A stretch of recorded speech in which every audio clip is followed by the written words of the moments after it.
Your phone rings. You look down. It's your son or your daughter. And before you even press that green button, something happens in your chest. Maybe it's a tightening, a little knot of anxiety. Maybe you think, what does he need now? Or, is she going to be upset about something again? If you felt even a flicker of recognition just now, keep watching. Because what I'm about to share with you has helped thousands of parents, good parents, loving parents, finally reclaim their peace. For over 40 years, I have sat across from families in my practice, parents in their 60s, 70s, even 80s, who were silently exhausted. Not from illness, not from age, but from always being available for their adult children. And here is the truth that nobody tells you. There are times, specific, identifiable times, when the single most loving, most healthy, most powerful thing you can do is not pick up that phone. Today, I'm going to walk you through 5 of those times. This is not about abandoning your children. This is not about being cold or distant or selfish. This is about you, a person who has given decades of love, finally understanding that you deserve to protect your energy too. Stay with me. By the end of this video, you will have the clarity and the exact words to use when these situations happen in your life. Let's begin.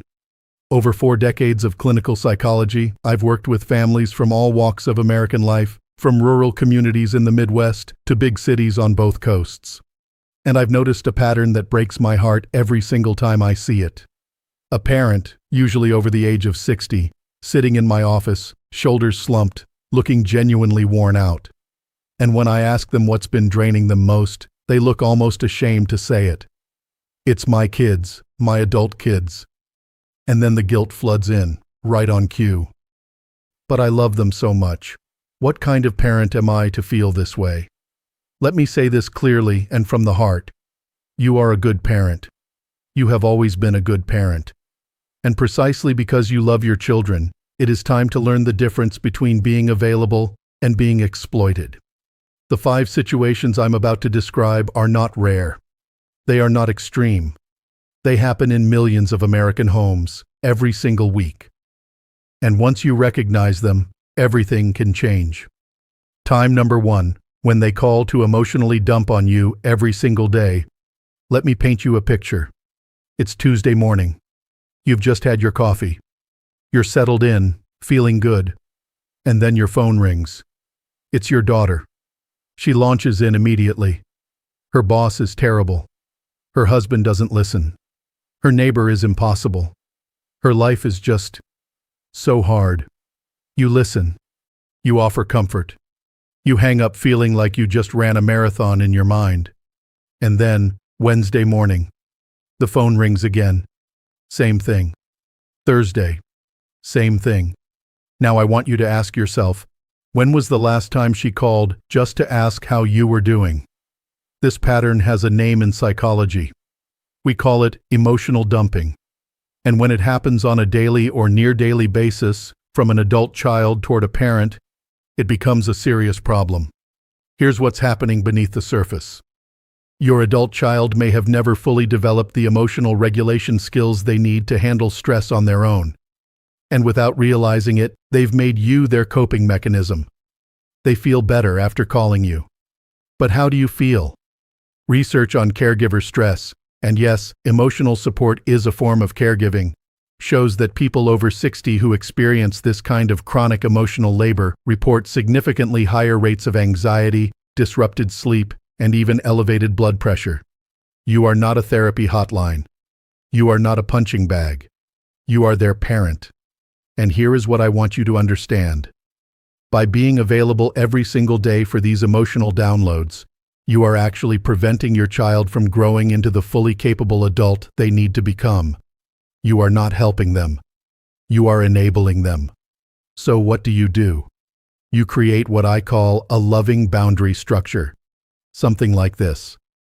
Sweetheart, I love you and I want to hear about your life. I'm setting aside Tuesday and Thursday evenings as our call time. I'll be fully present for you then. That's it.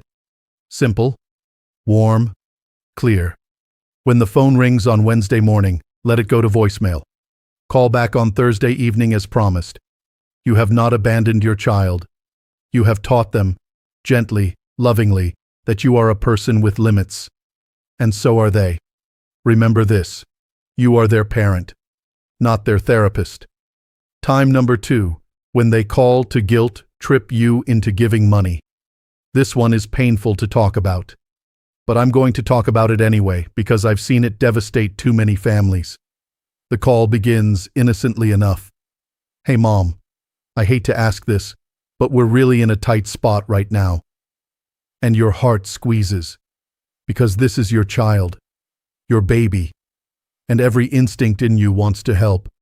But here's what I need you to hear. If this is a pattern, if your adult child regularly calls when money is needed, then we are no longer talking about help. We are talking about financial enmeshment. A blurred financial boundary where your retirement, your security, your savings are being treated as a backup fund. And I need to be direct with you. Many of you watching this are living on fixed incomes, Social Security, a pension, modest savings you worked your entire life to build. Every time you dip into that, for rent, for car repairs, for just this once, you are chipping away at your own foundation. And the heartbreaking paradox?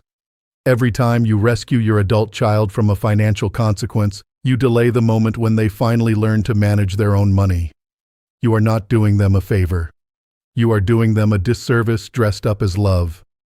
Now, I'm not saying never help your children. Of course there are genuine emergencies. Of course there are moments when family steps up. But if the call happens regularly, if you feel a knot of dread when you see their name on the screen because you already know what's coming, if you hang up the phone feeling used rather than needed, that is the moment to let the call go to voicemail. Why voicemail? Because it gives you time. Time to breathe. Time to think clearly, without the pressure of their voice in your ear, without the guilt working in real time. And when you do call back, you have a script ready. I love you. I want you to know that. But I'm not in a position to help financially right now. Let's think together about other options. You don't need to explain your bank account. You don't need to justify your decision. I'm not in a position to help right now is a complete sentence. Protecting your financial security is not selfish. It is survival. And a financially secure parent is better for everyone in the long run, including your children. Time number 3, when they call during your healing or recovery time. This scenario is one I feel especially strongly about, because I see it harm people physically, not just emotionally. You've just come home from the hospital. Maybe it was a procedure, maybe a surgery, maybe simply a health scare that left you exhausted. Or maybe you're not sick at all. Maybe you've just finally carved out a quiet week for yourself. A week of rest, of reading, of doing absolutely nothing that requires you to manage someone else's emotions. And the phone rings. Now let me ask you something. If you had a friend who was recovering from surgery, would you call them every day with your problems? Of course not. You'd say, rest. I'll check in when you're feeling better. But somehow, when it comes to parents, especially mothers, this courtesy gets thrown out the window. Here is what the medical literature tells us, clearly and consistently. Psychological stress slows physical recovery. When you receive a stressful phone call, your body releases cortisol, the stress hormone. Elevated cortisol suppresses the immune system, raises blood pressure, increases inflammation. These are not small things when you are over 60 and your body is doing the hard work of healing. You cannot pour from an empty cup. This is not a metaphor. This is biology. So here is what I want you to practice. Before your recovery period begins, whether it's a week of medical rest or simply a week you've decided to protect, send a simple message to your children. I'm taking this week to rest and recover. I'll be in touch Sunday. If there's a genuine emergency, you can reach. Then, and this is the important part, honor it yourself. Turn the ringer off. Let calls go to voicemail. Check messages once a day, briefly, and only respond to true emergencies.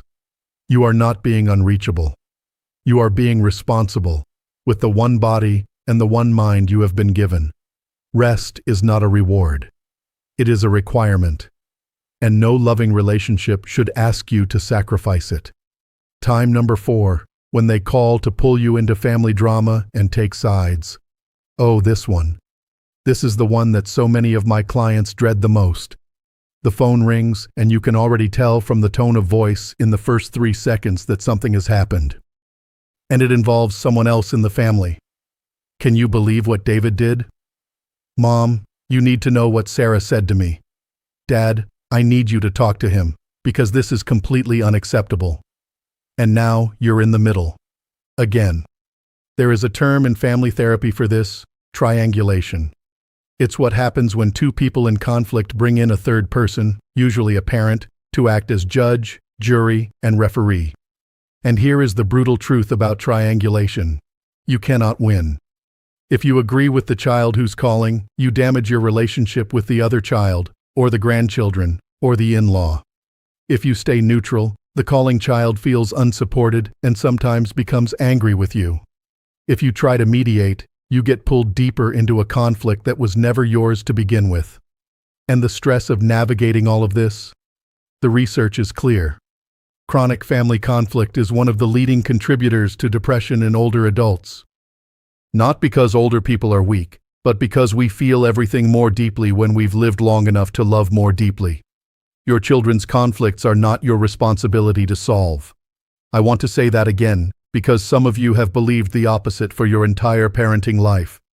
Your adult children's conflicts, with each other, with their spouses, with the world, are not yours to fix.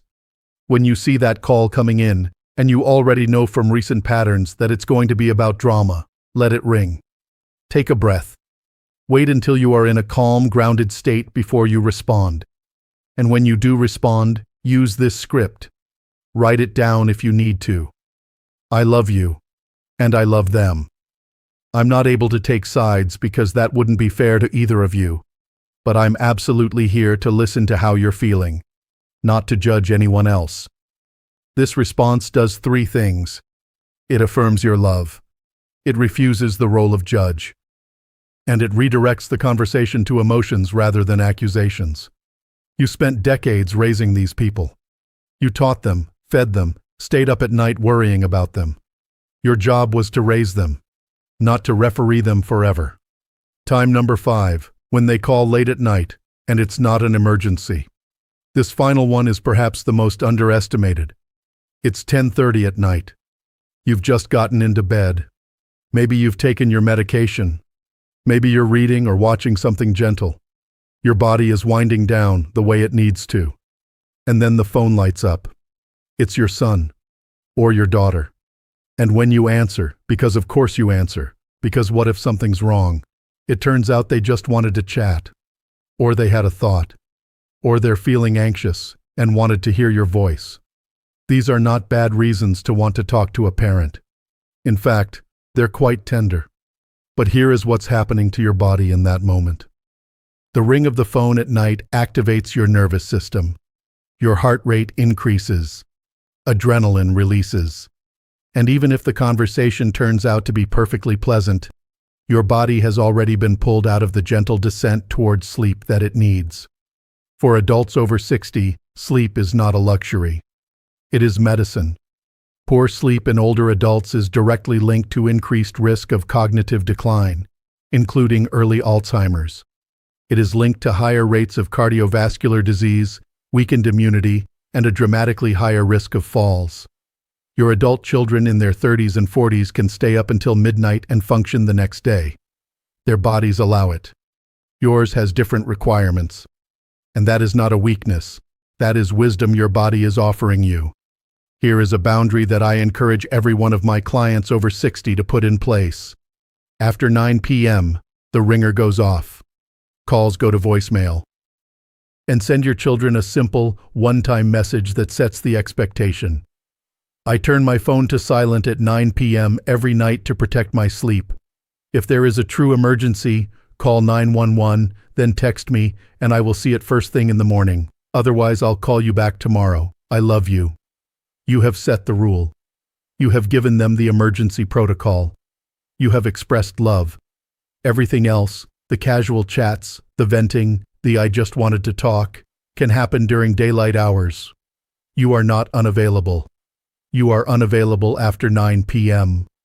A rested parent is a better parent, at any age. I want to pause here, before we close, and speak directly to something I know some of you may be feeling right now. Guilt. Maybe you're thinking, if I do these things, my children will think I don't love them. Or, what if they need me and I'm not there? Or even, what kind of parent sets limits like this? I hear you. I have heard those exact words in my office, spoken by some of the most devoted, loving parents I have ever met. And I want to offer you a different way of seeing this. The research on long-term family relationships across decades of longitudinal studies shows something consistently beautiful. The healthiest, most enduring parent-child bonds are built on mutual respect. And mutual respect requires limits.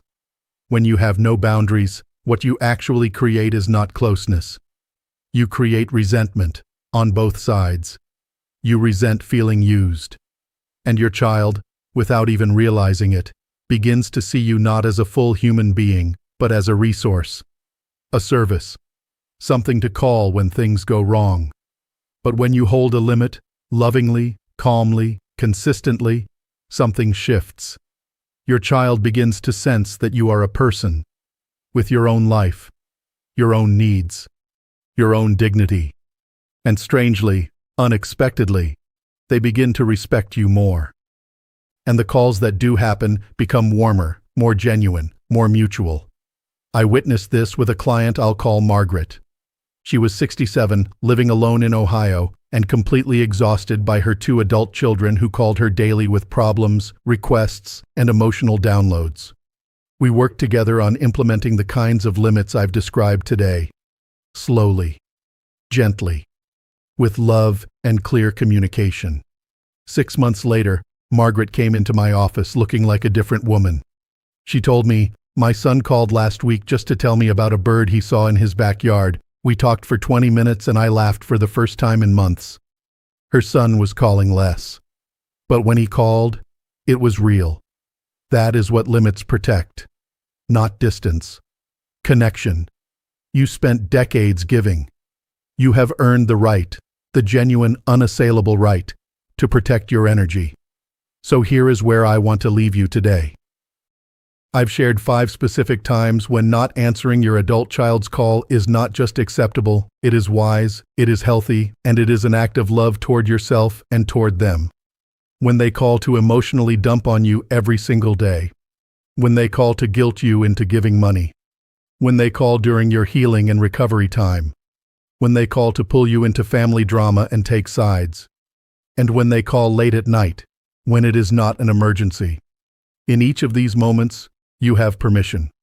My permission, as someone who has spent 40 years studying what makes families thrive. And more importantly, your own permission, which you have always had and perhaps forgotten. Now, I want to hear from you. In the comments below, tell me, which of these 5 situations do you relate to the most? You don't have to share your whole story, even just a number. Number 2. Number 4. Because I want you to know, whatever you write, someone else reading the comments is nodding along with you. You are not alone in this. Not even close.